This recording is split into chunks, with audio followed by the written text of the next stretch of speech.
ክብር ሁሉ ለእግዚአብሔር ለአምላካችን ይሁን። ድምጻችሁን አልሰማሁትም። ጌታ መልካም ነው። ይህን ጊዜ የሰጠን ደግሞ ወደ ራሱ የሳበን እግዚአብሔር አምላክ የተመሰገነ ይሁን። ፓስተር እንዳለው ትንሽ እግዚአብሔር ቃል 1 2 3 ክፍሎችን አንብበን ከዛ እንጸልያለን። ያው እግዚአብሔር ለዚህ አመት የተናገረን ቃል አለ። የወንጌል አመታችን እንደሆነ ተናግሮናል። ወንጌል ደግሞ ከአባቶቻችን የተማርነው ዝም ብለው አልነበረም የሚሮጡት። ወንጌል ስበኩ ስለተባሉ ይሰብካሉ።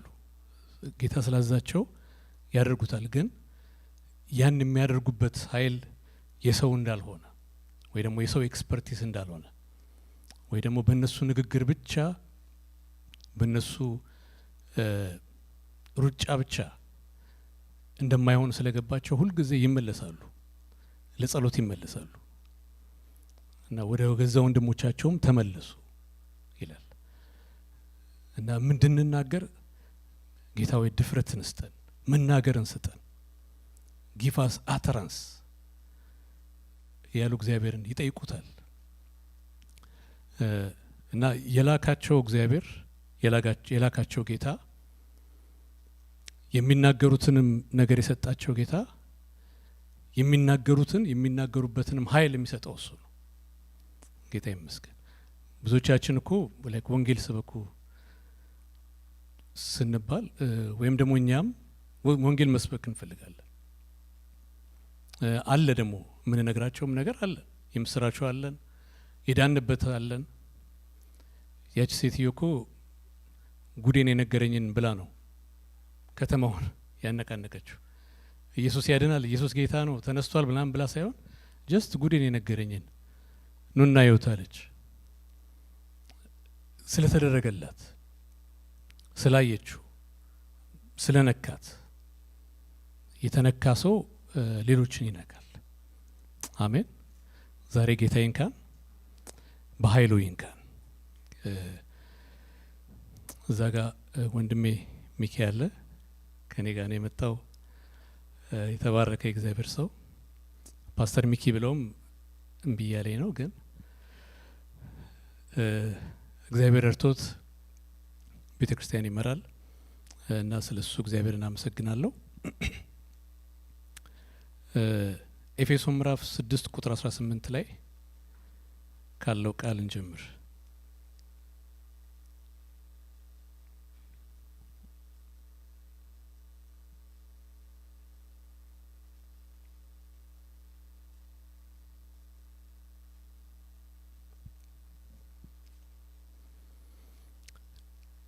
ይህን ክፍል ሁላችንም እናስታውሰዋለን።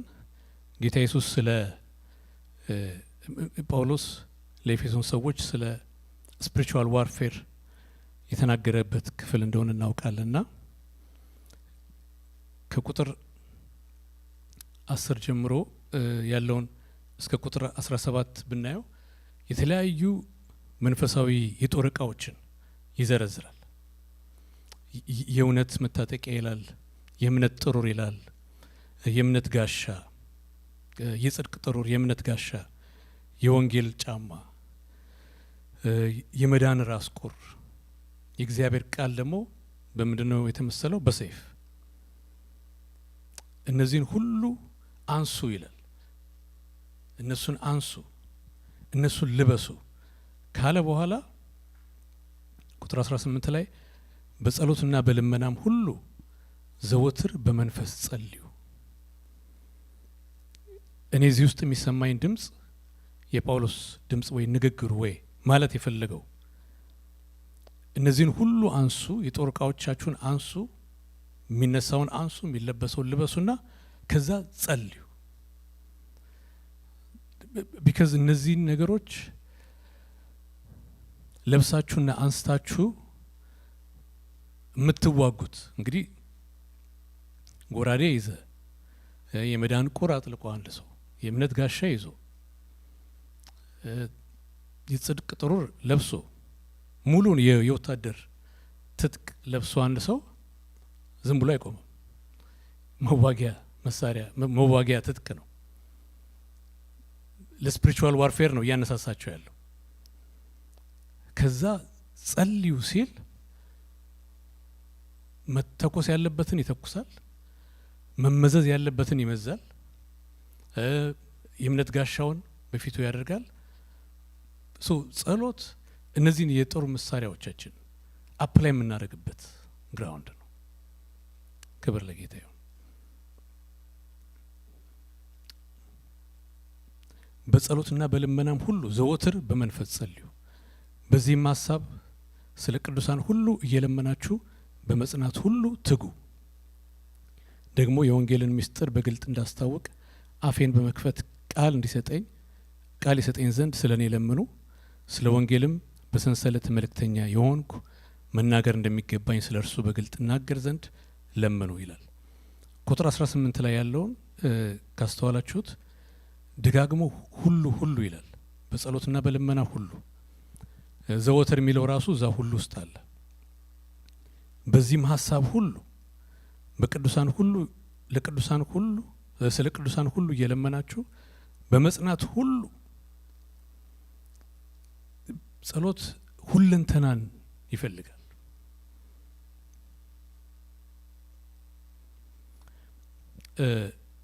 በጸሎትና በልመና የሚለውን በእንግሊዝኛው መጽሐፍ ቅዱስ ላይ ስናየው in all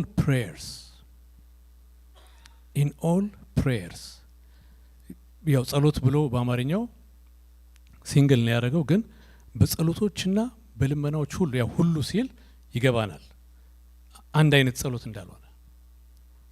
ብዙ አይነት ጸሎት አለ። ከነዚህ ውስጥ እንደው አንድ አምስቱን ምን አይነት ጸሎቶች አሉ ብንል፣ ለምሳሌ የልመና ጸሎት አለ። ፕሬየር ኦፍ ሰፕሊኬሽን የምንለው ማለት ነው። ይሄ ጸሎት ስለ ራሳችን የምንጸልይበት፣ ስለ ስራችን ሊሆን ይችላል፣ በህይወታችን ስላለ ጉዳይ፣ ስለ ትዳራችን ሊሆን ይችላል፣ ስለ እቅዶቻችን፣ ስለ ፕላኖቻችን ሊሆን ይችላል። ግን እኛና ጌታ ብቻ፣ እኛ በእግዚአብሔር ፊት ቀርበን ልመናችንን፣ ጸሎታችንን ጌታ በህይወታችን እንዲያደርግ የምንፈልገው የምንጸልይበት የምናቀርብበት ጸሎት ነው የልመና ጸሎት። ስለ ትዳራችን ሊሆን ይችላል፣ ስለ ልጆቻችን ሊሆን ይችላል። ይሄ የልመና ጸሎት ይባላል። የምልጃ ደግሞ ጸሎት አለ። ይሄ ደግሞ ከራሳችን ወጥተን ስለ ሌሎች ነው የምንጸልየው። እኔ የሚባል ነገር የለም እዚህ ውስጥ። ስለ ወገኖች፣ ስለ ታመሙ ወገኖች ሊሆን ይችላል፣ በወንጌል እንዲድኑ ስለምንፈልጋቸው ሰዎች ሊሆን ይችላል፣ ስለ ሀገር ሊሆን ይችላል። እኛን ያላካተተ ጸሎት የምልጃ ጸሎት። ሶስተኛው ደግሞ የስምምነት ጸሎት ፕሬየር ኦፍ አግሪመንት የሚለው ጌታ ኢየሱስ ያስተማረው በምድር ላይ ከእናንተ ሁለቱ በአንድ ሀሳብ ተስማምተው ቢጸልዩ ከሰማዩ አባቴ ዘንድ ምን ይሆንላቸዋል? ይደረግላቸዋል። ተስማምተው ቢጸልዩ በአንድ ሀሳብ የሆነ ጉዳይ ሊሆን ይችላል። ወደ አንድ ወንድማችሁ ጋር ትደውሉና ወይ ደግሞ ፊዚካሊም ካገኛችሁት ከተገናኛችሁ በጣም መልካም ነው። እጅ ለእጅ ተያይዘን እስቲ በዚህ ጉዳይ እንጸልይ ብለን እንጸልያለን። እና ስለዛ ጸሎት ሲናገር ከእግዚአብሔር ዘንድ ይሆንላቸዋል። እኔ በህይወቴ እንደዛ የሆኑ በእንደዛ አይነት ጸሎት የተመለሱ የሆኑ ጌታ ያደረጋቸው ነገሮች ብዙ አሉ መመሰክረው። አራተኛው የመንፈሳዊ ውጊያ ጸሎት። ይሄ ቀጥታ ጠላትን ታርጌት አድርገን የምንጸልየው ጸሎት ነው።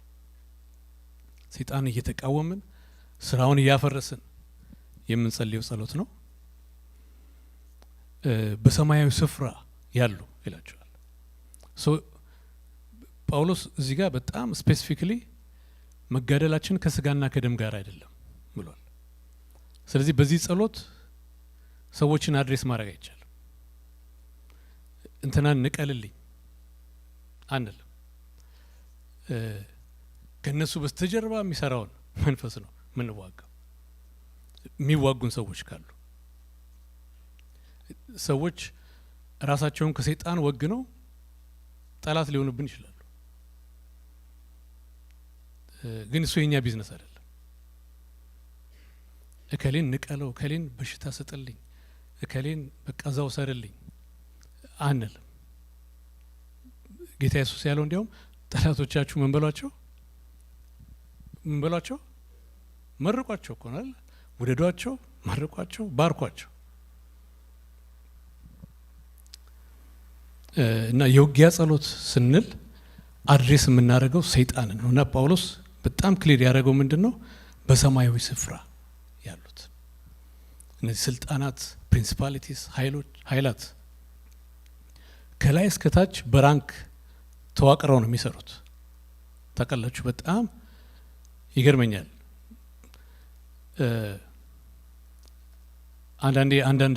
አንዳንዴ ቸርች ውስጥ መከባበር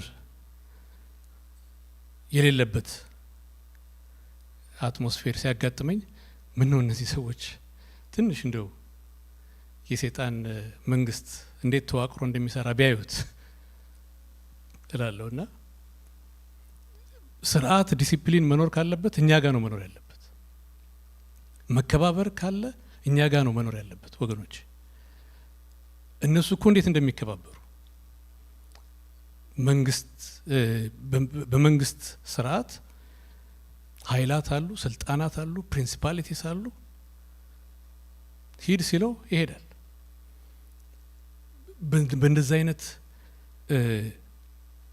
ራንክ ተዋርዶ በቃ እየሰሩ እየተንቀሳቀሱ ነው ክፋታቸውን ሁሉ በምድር ላይ የሚሰሩት። እና የእነሱን ስራ የምናፈርስበት እግዚአብሔር የሰጠን አንድ መሳሪያ ይሄ ጸሎት ነው። ክብር ለጌታ ይሁን።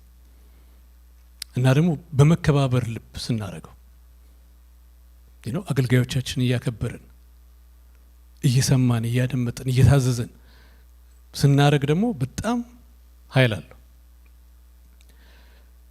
አምስተኛው ስለ ወንጌል ወይስ ስለ እግዚአብሔር መንግስት ስራ የምንጸልየው ጸሎት ነው። ይሄ ተቃውሞም መልጃም ልመናም መንፈሳዊ ውጊያም የስምምነት ጸሎትም ሁሉንም ጨምረን ልንጸልይበት እንችላለን። ግን ዋናው ትኩረታችን ወንጌሉ ነው። ዋናው ትኩረታችን የእግዚአብሔር መንግስት መስፋቷ። ክብር ለጌታ ይሁን። እና እነዚህን ጸሎቶች ስንጸልይ ምናልባት በአንድ ላይ ልንጸልያቸው እንችላለን፣ ወይም ደግሞ በተናጥል ልንጸልይ እንችላለን። ፓስተር መጥቶ በቃ ዛሬ የልመና ጸሎት ብቻ ነው፣ ሁላችሁም የራሳችሁን ጉዳይ ለጌታ አስታውቁ፣ ብትፈልጉ ተንበርካችሁ፣ ብትፈልጉ እየጮኻችሁ፣ እንደዚህ ተብለን ልንጸልይ እንችላለን። ዛሬ ደግሞ እኔ የሚባል ነገር የለም፣ ሁላችሁም ስለ አንድ ሰው ማሉ ይባላል፣ ወይ ስለ ሀገር ማሉ። ሰው ምን ለማለት ፈልጌ ነው? በተናጥል እንጸልያቸዋለን፣ ሲያስፈልግ በህብረት በአንድ ላይ እንጸልያቸዋለን።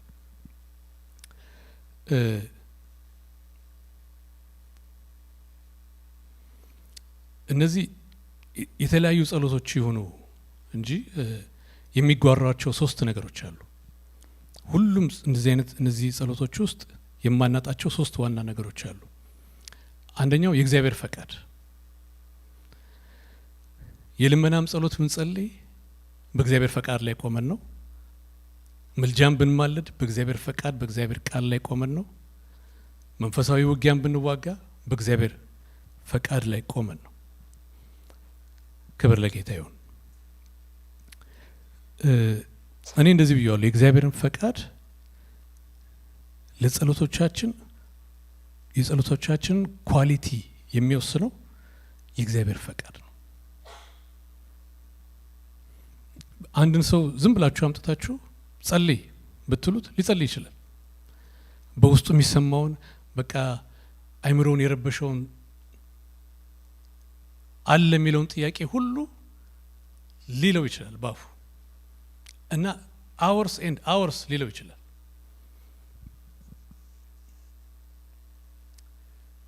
ያ ጸሎት በጣም ሊረዝም ይችላል፣ ግን ከመርዘሙ የተነሳ አይሰማም። ማለት መርዘሙ ለመሰማቱ ዋስትና አይሰጠው። when it comes to prayer, how well you prayed, no, not how long you prayed. ምን ያህል አስረዝማችሁ ጸለያችሁት ሳይሆን ምን ያህል to the point እንደ እግዚአብሔር ፈቃድ እንደ እግዚአብሔር ሐሳብ ጸለያችሁ። እግዚአብሔር የሚሰማው የእግዚአብሔር ቋንቋ የእግዚአብሔር ቃል ነው። የጸሎታችንን ኳሊቲ የሚወስነው የእግዚአብሔር ፈቃድ። ሮሜ ምዕራፍ 8 ቁጥር 26 ላይ እንዴት እንደምንጸልይ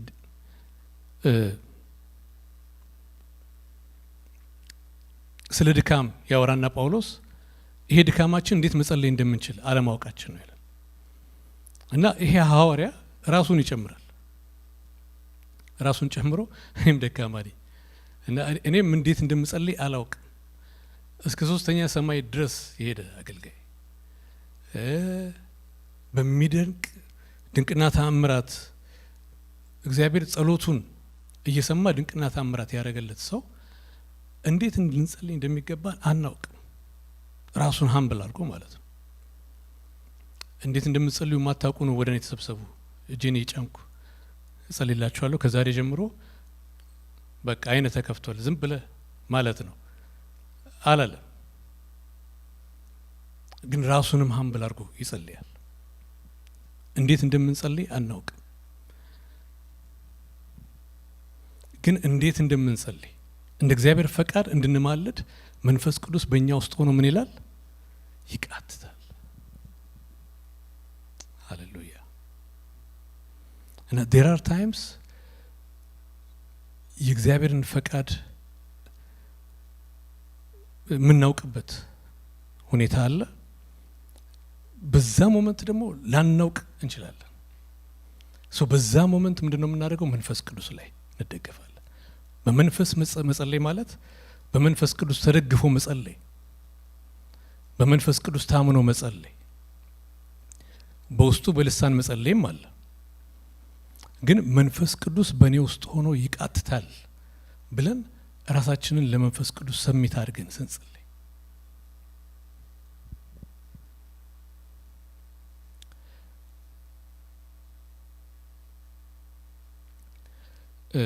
ብዙ ጊዜ እኔንም ጨምሮ ሁላችንም የእግዚአብሔርን ፈቃድ ለማወቅ ነው የምንጸልየው። ጌታዊ ፈቃድህን አብራልኝ፣ ፈቃድህን ግለጥልኝ፣ ፈቃድህን ልወቅ። በምንም አይነት የህይወት አቅጣጫ ሊሆን ይችላል።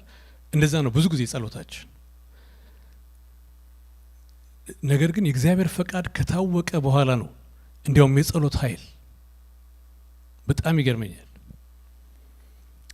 ሁለት ምሳሌ ልጥቀስ። ጌታ ኢየሱስ ፍጠን ብለን እስቲ ዕብራውያን ምዕራፍ 5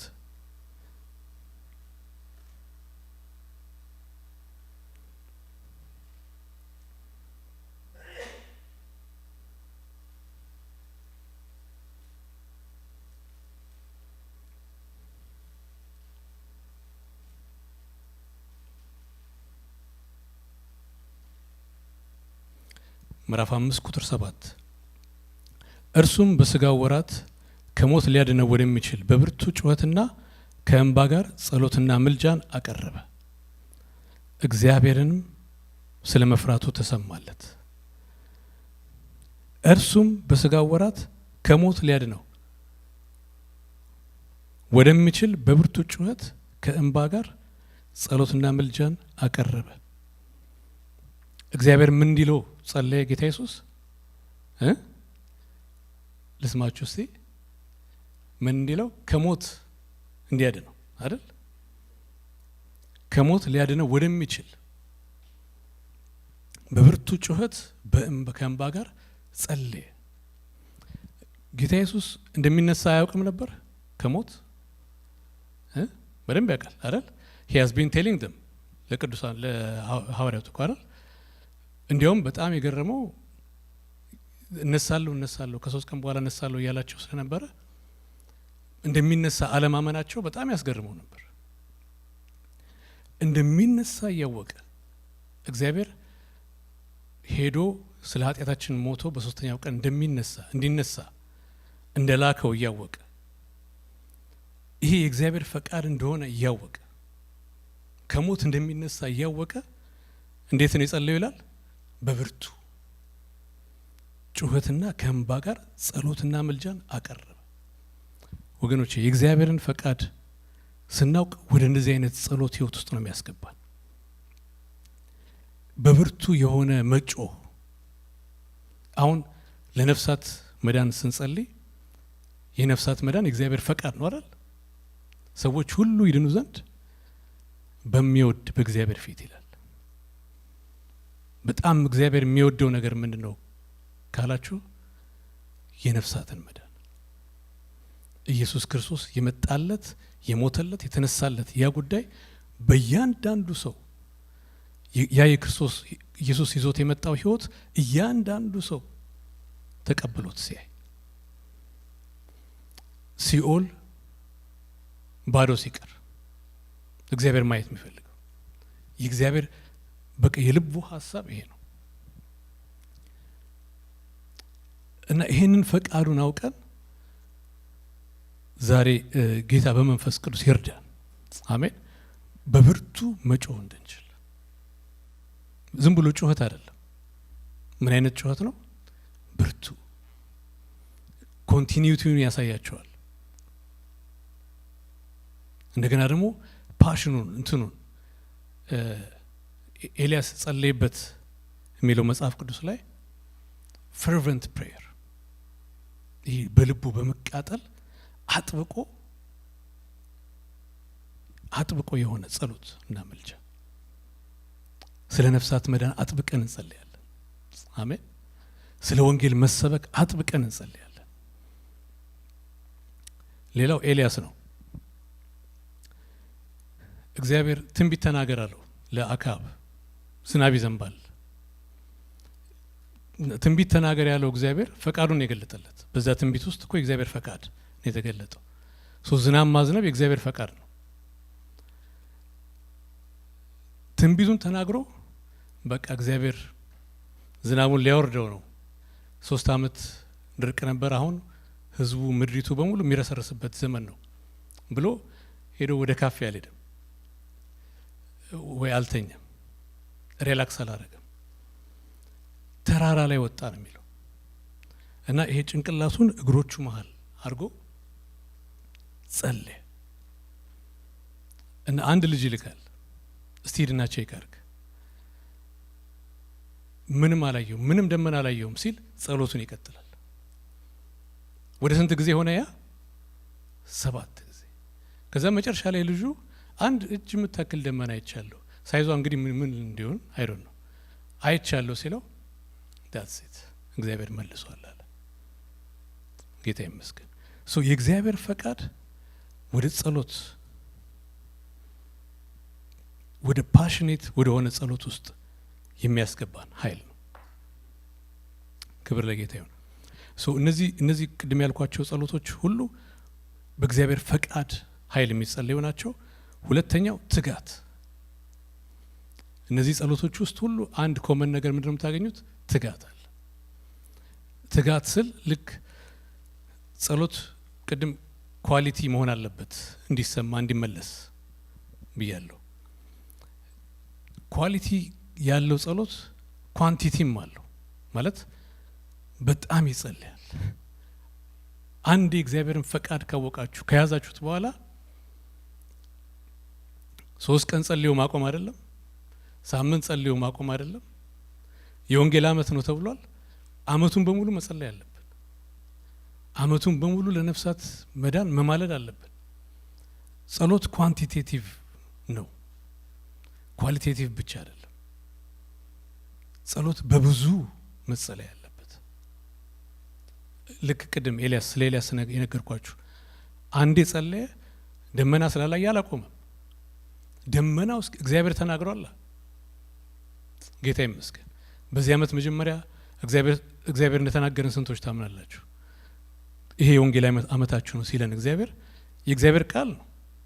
አሜን። ቃሉን ተቀብለን ነው ወደዚህ ዓመት የገባ ነው። እናንተ አምባሳደሮች ናችሁ ሲለን ቃሉን ይዘን የገባ ነው። ጌታ ይመስገን። እስከ ዓመቱ መጨረሻ ድረስ የምንቀጥለው ነገር ነው፣ የምንተጋበት ነገር ነው። ሶስተኛውን ልናገርና ጨርሳለሁ። ሶስተኛው ኮመን ነገር የጸሎት እምነት። ይሄ ጸሎታችን የምንጸልይበት የልባችን ሁኔታ the condition of our hearts የጸሎታችንን ኳሊቲ የሚወስነው በምን አይነት ልብ ነው የምትጸልየው። ምክንያቱም እግዚአብሔር ከአንደበታችን ከሚወጡት ቃላት ይልቅ ልባችንን ነው የሚያየው። በምን አይነት እምነት ነው የምንጸልየው?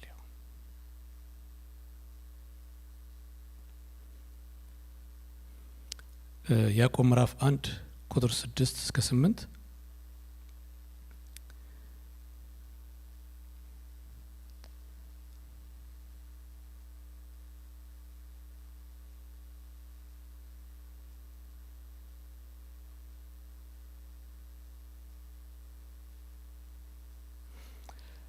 ነገር ግን በምንም ሳይጠራጠር በእምነት ይለምን።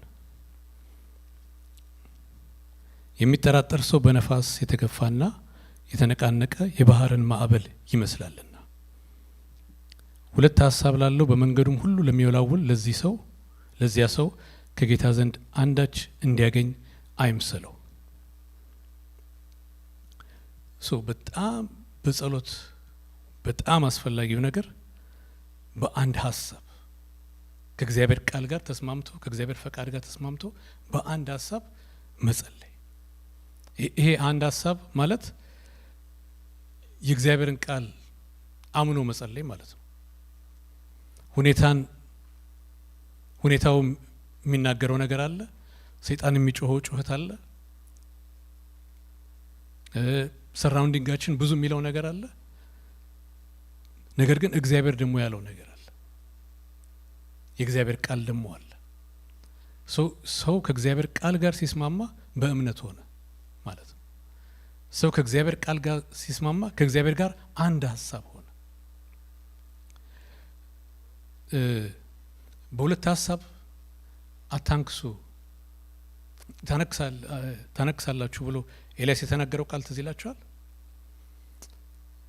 በጣም ይገርመኛል። በእግዚአብሔር ቃል ውስጥ በአንድ ሀሳብ መሆን አሁን በተፈጥሮ ሰው በሁለት እግሩ ሲሆን ይቆማል ወይ በሁለት እግሩ በነጻነት ወክ ያደርጋል። የሚያነክሰው አነከሰ የምንለው መቼ ነው? በአንድ እግር ሲሆን። እግዚአብሔር ደግሞ መጽሐፍ ቅዱስ የሚነግረን በተለይ ሀሳብን አስመልክቶ ሰው በሁለት ሀሳብ ከሆነ ያነክሳል። ሰው በአንድ ሀሳብ ሲሆን ነው በእግዚአብሔር ፊት ቀጥ ብሎ ህይወቱን ዘመኑን የሚሄደው። ክብር ለጌታ ይሁን። ቅድም እንዳልኳችሁ አንድ ሀሳብ መሆን ማለት ከእግዚአብሔር ጋር መስማማት ነው። አሁንም ከእግዚአብሔር ከሱ ጋር ተስማማ፣ ሰላም የሚኖር በዚያም በጎነትን ታገኛለህ። ክብር ለጌታ ይሁን። ለዚህ ዓመት እግዚአብሔር በሰጠን ቃል ተስማምተን እንጸልያለን። ይሄን ዓመት የምንወግደው በአንድ ሀሳብ ነው። አሜን። አይሰለችንም። እስቲ አይሰለችኝም በሉ። አሜን። እንደው አንዳንዴ ምናልባት ህዝቡን የእግዚአብሔርን ህዝብ እንዳናሰለች ብለው እነ ፓስተር የሚያዝኑ ይመስለኛል። ሰዎች ስለሆኑ እኛም ሰዎች ስለሆነ፣ ነገር ግን እዚህ ሰዎች ብንሆንም ዳግም የተወለድን የእግዚአብሔር ልጆች ነን። አሜን። ሰዎች ብንሆንም የእግዚአብሔር ሰዎች ነን። ክብር ለጌታ ይሁን። የእግዚአብሔር ሀሳብ የሚባለው ነገር የእግዚአብሔር የሀሳቡ ኃይል የበራልን ሰዎች ነን። እግዚአብሔር ይረዳናል። በብርቱ የምንጮህበትን በብርቱ የምንጸልይበትን አቅም እግዚአብሔር አምላክ ይጨምርልናል። ፓስተር ወደዚህ መጣና ከሱ ጋር እንጸልያለን።